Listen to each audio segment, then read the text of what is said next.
Bonjour and welcome, viewers and students, to Let's Speak French, Parlons Français. These lessons on basic French are short and easy, and if you follow the program regularly, I can assure you that very soon you will be able to understand French quite easily. The previous session focused on the pronoun on. In today's session, we are going to learn all about closed questions, also known as les questions fermées in French. This lesson has been divided into 3 sections. In the first section, I will read out a text that has several closed questions. Then, in the next section, we'll focus on the grammatical aspect by studying the 3 structures associated with closed questions. And finally, in the third section, we'll do an exercise to revise what we learned in today's session.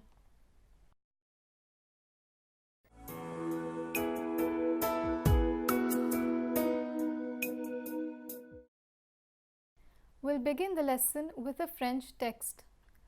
This text consists of a dialogue that takes place in a bookstore between a customer and a staff. The customer is looking for a book for his grandson. À la librairie. Employé. Bonjour monsieur. Client. Ah, bonjour mademoiselle. Est-ce que vous cherchez un livre particulier? Oui, je cherche un livre pour mon petit-fils. Il a 12 ans et il adore lire. Alors, ici nous avons la section pour les jeunes. Est-ce qu'il a un genre préféré? Oui, il a un genre préféré. Il aime beaucoup les livres sur les animaux. Nous avons une série magnifique de ce genre. Les livres sont classifiés selon les animaux. Les mammifères, les reptiles, les insectes et aussi les oiseaux. Il s'intéresse aux baleines et aux dauphins? Oui, il adore les animaux aquatiques. Son père l'amène souvent à l'aquarium au centre-ville. D'accord. Voici un livre sur les animaux aquatiques. Vient-il avec un CD?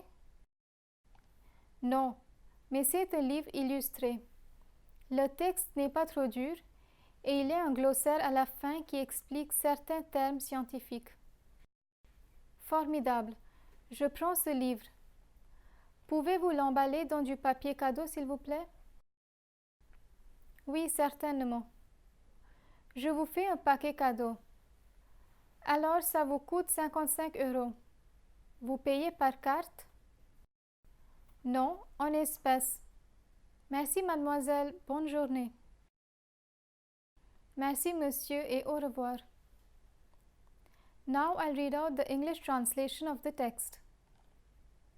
At the bookstore. Staff. Good morning, sir. Client. Oh, good morning, miss. Are you looking for a specific book? Yes, I'm looking for a book for my grandson. He is 12 years old and he loves reading. So this is the children's section. Is there any particular kind of book that he enjoys the most? Yes, there is. He enjoys books on animals. We have a wonderful series on this particular genre of books. The books are classified according to the animals: mammals, reptiles, insects, and and also birds. He is interested in whales and dolphins. Yes, he loves aquatic animals. His father takes him often to the aquarium in the city center. Okay, so here's a book on aquatic animals. Does it include a CD? No, but it's a book with pictures. The text isn't too difficult and there's a glossary at the end that explains some of the scientific terminologies. Fantastic! I'll take this book. Can you gift wrap it for me? Yes, of course, I will wrap the book in decorative paper. So it will be 55 €. Will you be paying by card? No, by cash. Thank you, miss. Have a good day. Thank you, sir, and goodbye. So this was a short text that had several closed questions. In the next section, I will explain to you what a closed question is. And with the help of this text, we'll examine 3 interrogative structures that are associated with closed questions.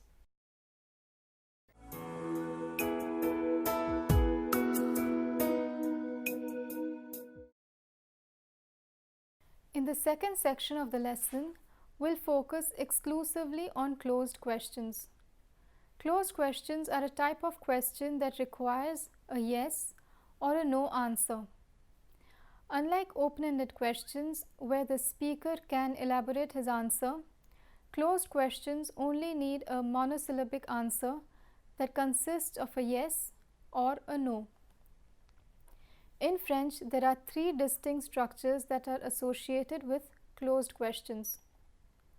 All 3 structures have been used in the text. We'll first examine these 3 distinct interrogative structures, then we'll examine their answers. The first interrogative structure is the simplest of the 3. To create this kind of question, one needs to manipulate the intonation of the sentence. By raising one's voice at the end of the sentence, one can turn a declarative sentence into a question. Let me illustrate this with a simple sentence. If I lower my voice at the end of the sentence, we have a declarative sentence. He loves reading. Now, if I raise my voice at the end of the sentence, we have a question. He loves reading? As you can see, it's only the intonation that changes the nature of the phrase. In the written script is the question mark that indicates the nature of the sentence.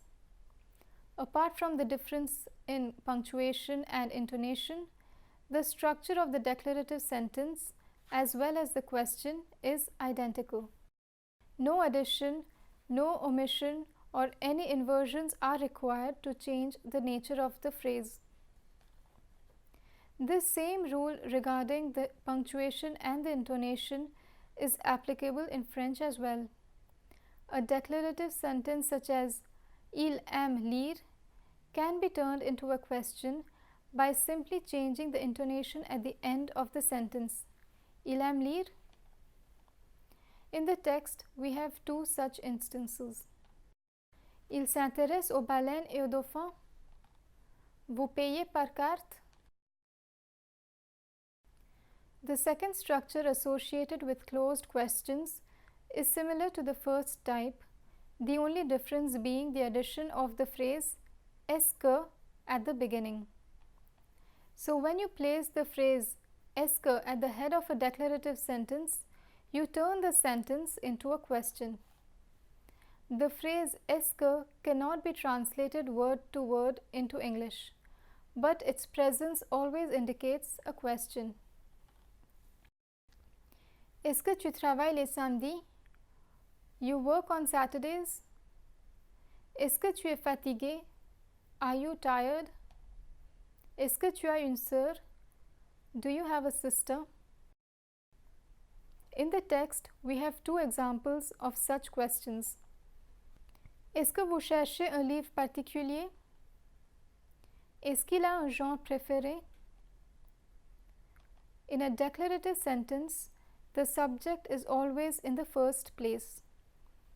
But when the interrogative phrase est-ce que is inserted, this subject is pushed to the second place. If the subject, be it a noun, a proper noun, or a pronoun, begins with a vowel, the phenomenon of elision must be observed and the final E from est-ce que drops and is replaced by an apostrophe.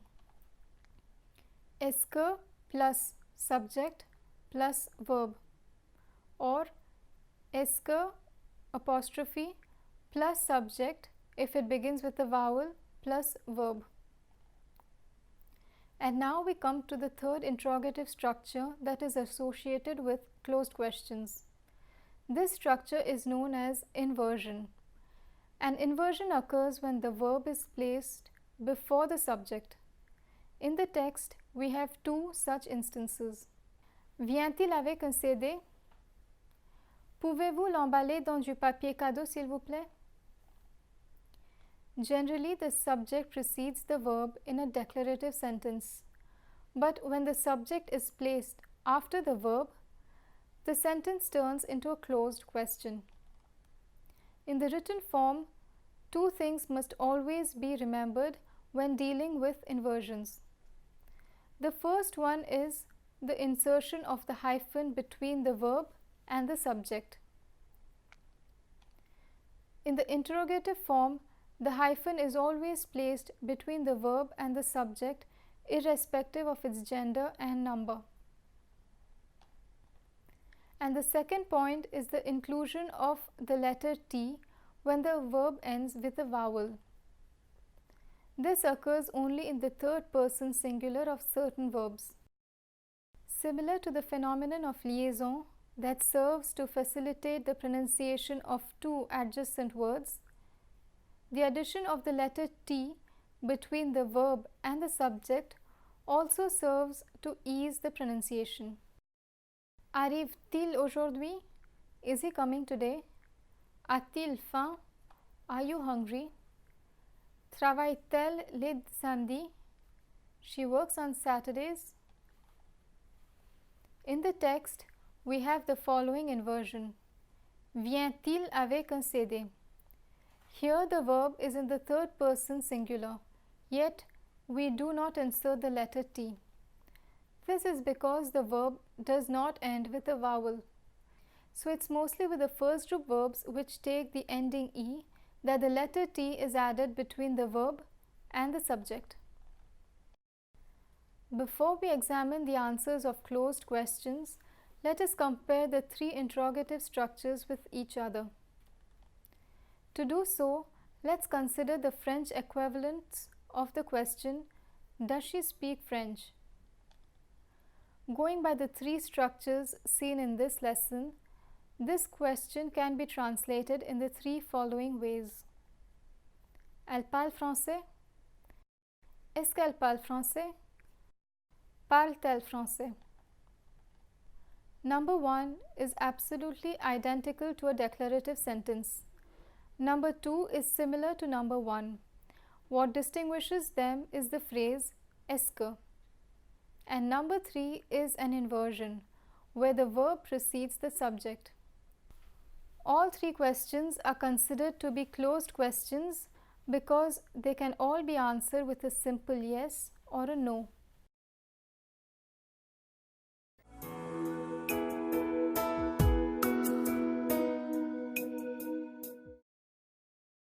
Now let us focus on the different ways of answering with a yes or a no. Here too, there are three different ways and the speaker can choose any one. A. The first one is the most simple since it consists only of a monosyllabic answer, either a oui which means yes or a no which means no. In the text, we have two such instances. Il s'intéresse aux baleines et aux dauphins? Oui. Vient-il avec un CD? No. This type of answer can have a slight variation. Sometimes words like certainement, surely or certainly, certainement pas, certainly not, pas du tout, absolutely not, can follow the monosyllabic answer. These additions do not provide any extra information but simply reinforce the monosyllabic reply. In the text, there is one example of this type of answer. Pouvez-vous l'emballer dans du papier cadeau, s'il vous plaît? Oui, certainement. Let me repeat the question and answer it, once in the affirmative and once in the negative. Pouvez-vous l'emballer dans du papier cadeau, s'il vous plaît? Oui, certainement. Pouvez-vous l'emballer dans du papier cadeau, s'il vous plaît? Non, désolé. Or, non, absolument pas. A second type of answer that can be given to closed questions are those where the monosyllabic reply is followed by a repetition of the entire or part of the question. Let me illustrate this with an example. Le livre coûte 55 €? Oui, le livre coûte 55 euros. The reply begins with oui. Then the entire sentence follows as it is. The only change observed is the intonation. I'll again repeat the question and answer. Note the change in intonation. Le livre coûte 55 euros? Oui, le livre coûte 55 euros. If the answer was given in the negative form, it would be non, le livre ne coûte pas 55 euros. Let me repeat both the answers once more. Le livre coûte 55 euros? Oui, le livre coûte 55 euros. Le livre coûte 55 euros? Non, le livre ne coûte pas 55 euros. This example isn't from the text because the dialogue does not include this kind of answer. However, an answer where part of the question is repeated in the reply can be found in the text. Est-ce qu'il a un genre préféré? Oui, il a un genre préféré. Or, non, il n'a pas un genre préféré. As you can see, except for the phrase est-ce que, the remaining portion of the question has been repeated in the answer. Here are two more replies to this question. The first one is in the affirmative form and the second one in the negative form. Est-ce qu'il a un genre préféré? Oui, il a un genre préféré. Est-ce qu'il a un genre préféré? Non, il n'a pas un genre préféré. So when adding an information after a monosyllabic reply, the intonation plays an important role. In addition to a change of intonation, a slight modification may sometimes be necessary before repeating the question. The text does not include this kind of reply, but the following question and answer illustrates the concept. Tu t'appelles Marcel? Oui, je m'appelle Marcel. In this example, this portion of the question, tu t'appelles, has been changed to je m'appelle in the answer. What has been altered here is the subject. We observe this change of subject in English as well. Let me show it to you with the English translation of the question and answer. Is your name Marcel? Yes, my name is Marcel. In the negative form, the answer in French would be Tu t'appelles Marcel? Non, je ne m'appelle pas Marcel. Let me repeat the question and answer it once in the affirmative and once in the negative. Tu t'appelles Marcel? Oui, je m'appelle Marcel. Tu t'appelles Marcel? Non, je ne m'appelle pas Marcel. The second person singular that figures in the question becomes the first person singular in the answer. A similar change takes place with the second person plural as well. Vous regardez un film? Oui, nous regardons un film. Here vous has changed to nous, and this replacement automatically leads to a change in the conjugation. Vous regardez becomes nous regardons. The English equivalent of this example is Are you all watching a film? Yes, we are all watching a film. If the answer was in the negative, it would be Non, nous ne regardons pas un film. Let me repeat the question and answer it once in the affirmative and once in the negative. Vous regardez un film? Oui, nous regardons un film. Vous regardez un film? Non, nous ne regardons pas un film. And finally, a third type of answer that can be given to a closed question is where the monosyllabic reply is followed by a new phrase that adds more information to the reply. Let me illustrate this with an example from the text. Vous payez par carte? Non, en espèces. Before I explain this concept, let us look at the English equivalent. Will you be paying by card? No, by cash. En espèces is a new phrase which does not figure in the question. When the saleswoman asks the client whether he would be paying by card, she specifically mentions a mode of payment. Such a question needs a simple yes or a no answer. But the client chooses to be more specific. So he first replies to the question, then provides further explanation. If the client had simply said no, this negative answer would only serve as a partial answer. It would no doubt mean that the client does not wish to pay by card, but it does not indicate whether the payment would be made by cash or by check. To remove this ambiguity, the client indicates the mode of payment in his reply. Here are two replies to this question.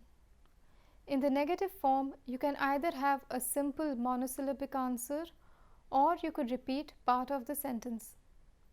Vous payez par carte? Non, en espèces. Vous payez par carte? Oui. Or oui, par carte. So here we have the three interrogative structures associated with closed questions, along with three different ways of answering them. Before we move on to the next section and revise today's session, let me first display these structures on a table. Il s'intéresse aux baleines et aux dauphins? Oui. Est-ce qu'il a un genre préféré? Oui, il a un genre préféré.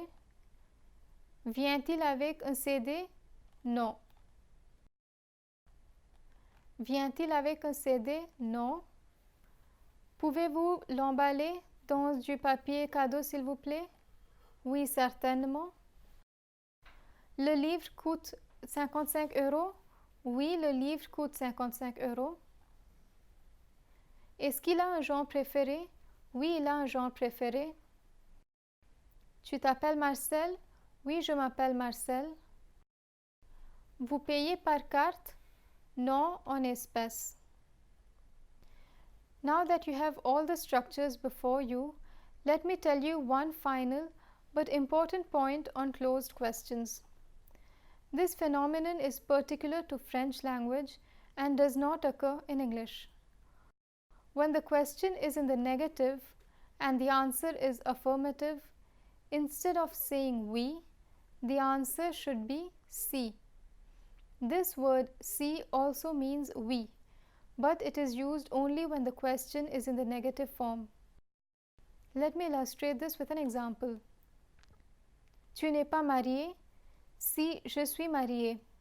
In English, the translation is, aren't you married? Yes, I am married.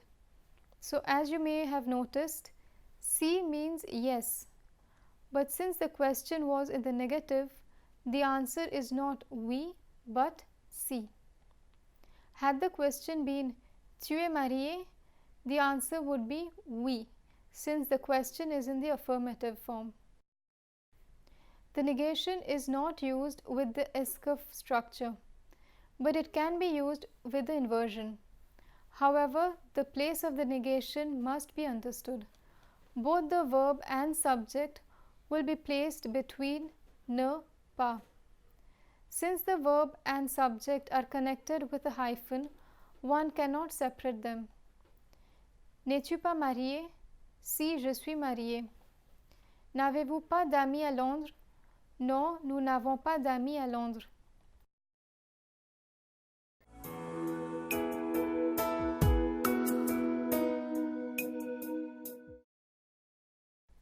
In this third section, we will revise what we learned in today's session on closed questions. A short exercise has been provided below. We have to choose the right answer from the three options provided. The structure that needs to be used has been indicated within the brackets. Oui, elle travaille à la banque. Inversion. We need to find the question here. The structure that needs to be used for creating the question is inversion. So the right answer would be B. Travaille-t-elle à la banque? Oui, elle travaille à la banque. A uses the esque structure while C expresses the interrogation through intonation. Non, je n'aime pas les fruits. Esque. We again need to find the question. We need to use the esque structure to create the question.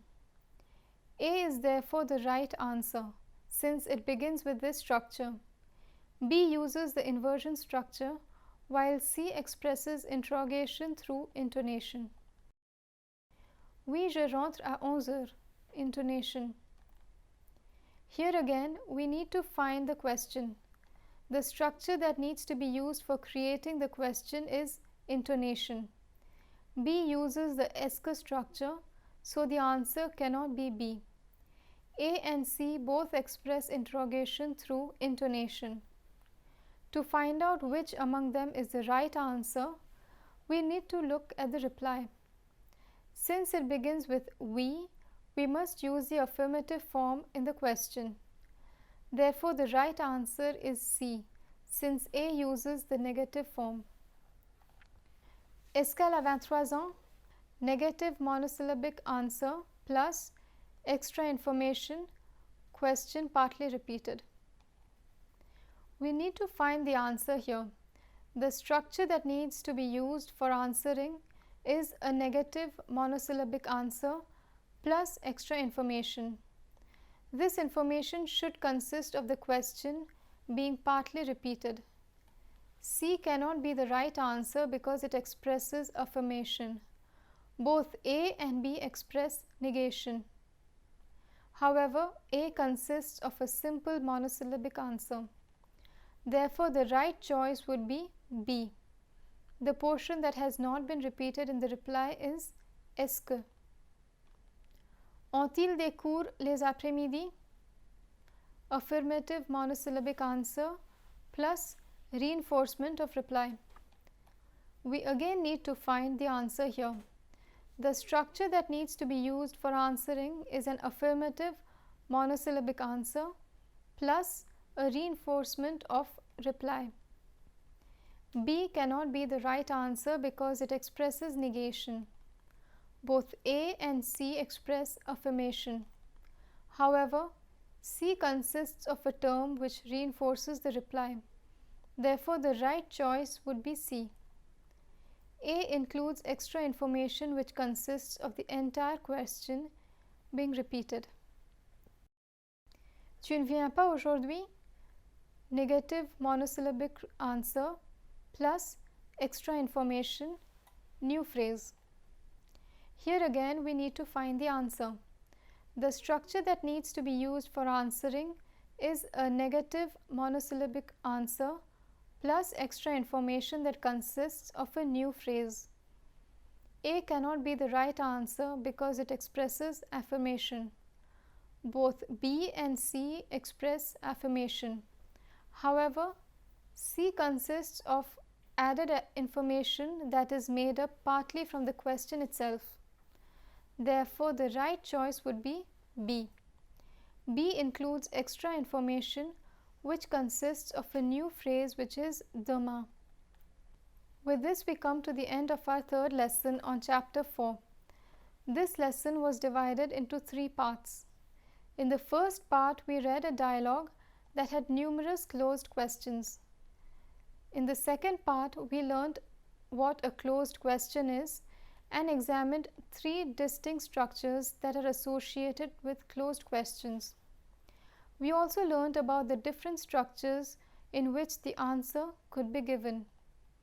And finally, in the third part, we revised today's lesson by doing an exercise on closed questions. I hope you enjoyed today's session. In the next class, we'll focus on another type of question and answer, why and because. I hope to see you in the next class. Thank you and à bientôt. See you soon.